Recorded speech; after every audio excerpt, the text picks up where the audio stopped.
everyone, and welcome to today's General Hospital Recap. I'm not leaving the filter like this. I've just been amusing myself for the past 5 minutes. So, yeah, I'll get serious now and find a new professional filter. Hey, Carly, what show do you like? I like The Walking Dead! Hi, this is the literal 7th Nation Army music video. And, what? That's not my name? No. Yes. No, that's not the song. The song, Shut Up and Let Me Go by the Ting Tings. This is the literal thing. Okay, I'm gonna get serious now. I'll see you in a second. Happy Monday, everyone! I apologize for being a little weird. It's been quite a weekend, and I have lots of Etsy orders I still have to do, so I'm gonna be up for the next 6 hours, and it's 10:30 here, so, why not have a little fun? Let's get to today's General Hospital recap first and foremost, though. So, at Kelly's, Anna is on the phone talking to Robert, getting research on Valentine, and Laura is meeting her. And Anna wants to talk about Valentine, because that's all Anna wants to talk about. Hey, she's on the case. She's a WSP agent now. I love Anna. So, basically, she asks Laura anything she's heard over the years about Valentine, or anything he may have said in Greece. And I really love Anna's, talking to everyone about even that one specific event, because everyone had different perspectives and could have heard something different, and just, Anna's so great, and I love her. So, Helena had mentioned something to Luke about Valentine being the Cassadine all Cassadines feared, and he owns the whole estate, and he told her that she could stay at Windermere as long as she wanted, and he hides behind this mask, this gentleman's mask, and she feels that one of his secrets is about her family. So Valentine said that they would always be connected through their families, and it almost felt like a threat. And Anna phones Robert, and it sounds like something bad happened. Outside Kelly's, Sam has their heads together. They think the two Julian incidents aren't related, and Jason thinks that an amateur definitely did the hit and run, whether it was an accident or not. And Curtis meets them. He's convinced Julian doesn't want anyone to know who really bombed his car. So he would have... so then, they're talking more about the history, Oscar Jessup, and Julian would have had to have met him in the past, so Julian saying he doesn't know who that is now is a blatant lie, and he's definitely, and this new Oscar Jessup is definitely a front, because the real one died 26 years ago. So Julian also threatened him to make him stop investigating, and he's not interested in the hit and run, but he is in the car bomb, and they think maybe he knows who did it and doesn't want anyone else to know. So then they think Julian wants Sonny convicted, and he'll deal with the real bomber himself, or maybe the bomber is someone from his past, and then he would be revealed too. They have a lot of theories going around here. So then Sam gets word from Spinelli. He was able to enhance the delivery van picture, and they're able to see a parking permit, garage on 3rd and Van Ness. I really would love to do a map of Port Charles. Maybe that would be a fun thing to collab on. So it was issued in October, the same month that Julian's car blew up. But Sam has to go to the doctor now, so Jason and Curtis are going to go check that out to see if maybe the van's still there at the parking garage. At General Hospital, Amy makes an appearance. Remember when we all thought she might be a serial killer? Ha ha ha, simpler times. Rocco has gotten aged up a smidge, and Amy also mentioned something about Rocco potentially getting a baby brother or sister, which I don't even know where that came from, but seriously? I don't understand her. And then she scurries off, which is probably the best way to put it. I have to trim my bangs again. So Santa is finally there, and the Lante family come face to face with Valentine.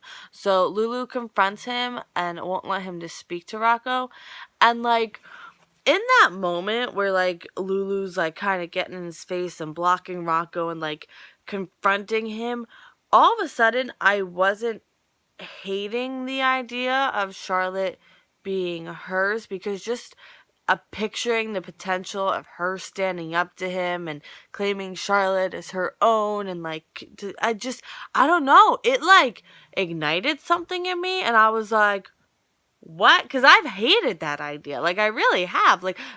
Potential-wise, yeah, I have to admit it'd be, a good plotline, but, I've kind of, wrestled with it, but all of a sudden I was like, ooh, I would like that. What is happening to me? This is a new dawn. It's a new age. It's a new time. Life, I don't know. It's my own remix, okay? So, Dante wants him to keep his distance, and Valentine won't be intimidated. Nina comes over, and it's time to get in the Santa line. So Rocco wants a whole list of things, but he wants a dog, and Lulu kind of gives Kevin Santa like and Santa's like, well, I'll take it under consideration. It's kind of a funny moment, to be quite honest with you. So Nina preps Kevin for Charlotte and kind of mentions that her father is Valentine, but Charlotte, she's just a little girl. She doesn't know. So, and she may be skittish around Santa. We don't know, how much holidays she's had. So then Laura comes into the hospital. She missed seeing Rocco with Santa, and they tell her all about the run-in with Valentine. Also at the hospital, Alexis does go to see Julian, and she says she was talking to the police, and, it could just be a normal hit and run, and, she asks if he's remembered anything yet. So he says a good Samaritan called 911 in the parking lot. Who called 911? Who saved his life? It's been something he's really thinking about, because he loved to thank them, but he thinks he'll just go ahead and do that. So he thanks Alexis. He thanks her for calling 911 after she ran him down. And I was like, I knew he knew. I knew it. So he remembers every detail of that night, probably more than any of us do. She says it was an accident, and he says it was a DWI. So he's like, no, it wasn't. He was like, well, even if it was, DWI. So she says she wasn't drunk, and I'm like, oh, honey. And the bartender could only speculate because nobody gave her a breathalyzer test there, and she's mounting a good defense. And he says, what if he died or she killed someone else, and, what would her kids think? And she's like, hey, my daughters wanted you to die, okay? So Alexis says the police won't find a trace of anything on her car, and who would they believe, him or her? And he says the bar association has lower standards of proof, and I was like, oh, really now. So she says it's his fault she lost her license to begin with, and to prove he loves her and let this go. And it's like, oh yeah, he accepted a plea on trial. Really? Yeah, because he loves you that much. So he keeps calling her a drunk, and she thinks he's out to get her, and he says he doesn't want to hurt her. At Carly's office, Michael wants Nell to go to the charity gala with him. She says yes after kind of a little bit of a back and forth. So she asks what the dress code is. He says it's festive attire, and she's like, oh, I really only have something like cocktail length, and she doesn't have much to buy a ball gown.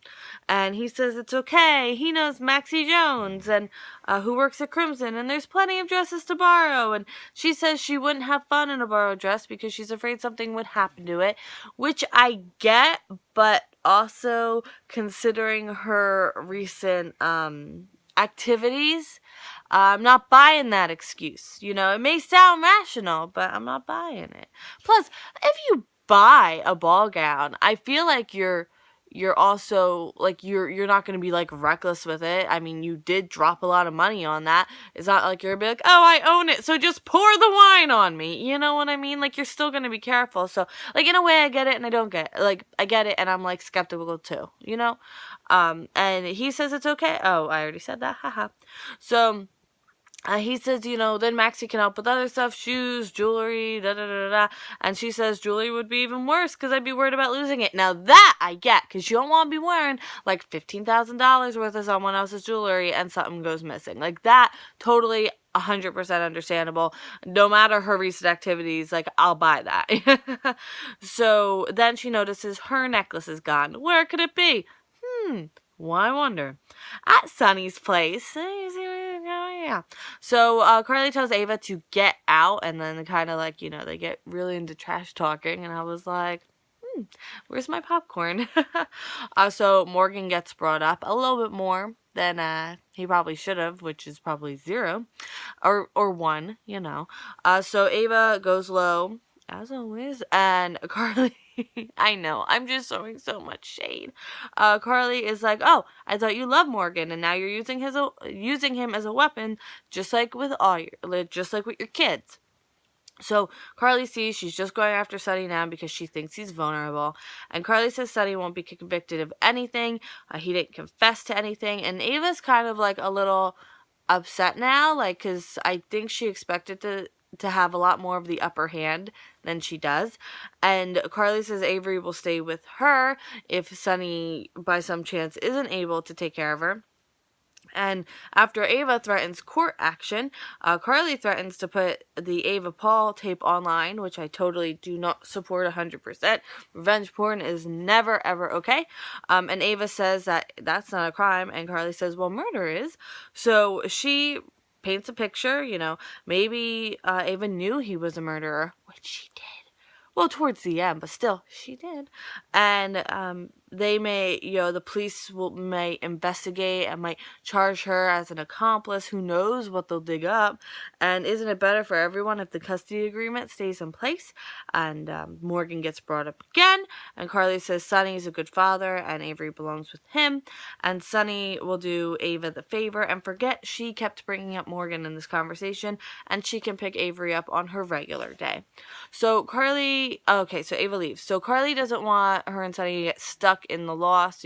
Morgan would want them to do better for the other kids. And there's a definite but she's not sure, like, what that exactly means, So Jocelyn is going to Australia with Jax for Christmas. It was his Christmas anyway. And plus, with his mother being sick, like, she just, So they're going to do Christmas early with her before she leaves and, go to the city and everything. I was like, I was just in the city on Saturday.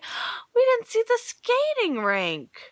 I knew there was something we didn't look at. We didn't go look at the ice skating rink. Oh, there's always something, isn't there? Anyway, and if you're interested in that, Cassie posted a vlog. It should be the last, the one on the 3rd, I believe it was the 3rd we went. So go check that out. Anyway, and Cassie's doing Vlogcember. If you don't know her and you only watch me, I recommend watching her. They start channel together, and she's pretty cool, if I do say so myself. So, the presents that she got for Jocelyn during the summer and wrapped them up are under their bed on Sunny's side. And he's like, oh, I'll get it, don't worry. So when Sunny's up there, he finds Nell's necklace in his room. At the parking garage, Curtis and Jason find the van, and it's locked. And for some reason, that kind of surprises them. And I'm like, really? And they... that's a big surprise, right? And now Insane already, oh no. Nell is really upset about this necklace. It means something to her, and she remembers it coming off with her shirt. And Sam arrives at the hospital. Amy thinks she's there to see Julian. After realizing she's on the wrong floor, she does ask where Julian's room is. Curtis finds a delivery schedule in the van. October 7th isn't on it. There's a bunch of junk in there. It almost sounds like, with the candy wrappers, the fast food and everything, it almost sounds like someone was in that truck for an extended period of time, possibly waiting, watching, but there's nothing else in there, and Jason thinks there's something behind, like, the sticker with the company name on it.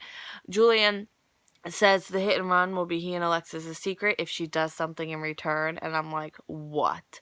Literally, what?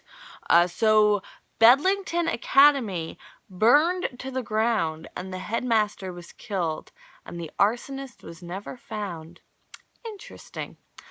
Charlotte and Santa are really cute because he's like, I'm Santa Claus, but you can call me Santa. And Charlotte's like, I'm Charlotte Cassadine, but you can call me Charlotte. And I'm like, oh my god, you two are actually kind of adorable. So Laura tells Dante and Lulu she was with Anna, and Anna's investigating Valentine. Rocco lost his Christmas list, so Lulu goes back to the Santa room to find it. And Lulu hears Charlotte talking to Santa, and she says she only wants one thing, her mom, and like, it's kind of like this whole like, oh, light on Charlotte, Lulu's looking at her, and like, I feel like they're really going there with this whole Charlotte being Lulu's, and I feel like for some reason I don't hate it as much as I really, really thought I would. Maybe because it's Valentine and not Stavros, you know what I mean? Which is a little less of it. It's still an ick factor because, but not as much. Like, it doesn't have that layer of the ick factor, like, you know what I mean? But in any event, still, if we gotta go there, maybe it's better this way, you know. But thank you for watching today's video. Quick update on the November monthly wrap up. I am halfway done, so I'm hoping to have it up tomorrow. I am watching it while I knit my Etsy orders and making my notes, and basically, yeah, it's like a workshop, Santa's workshop in my house. So yeah, thank you so much for watching today's video, and I will see you tomorrow.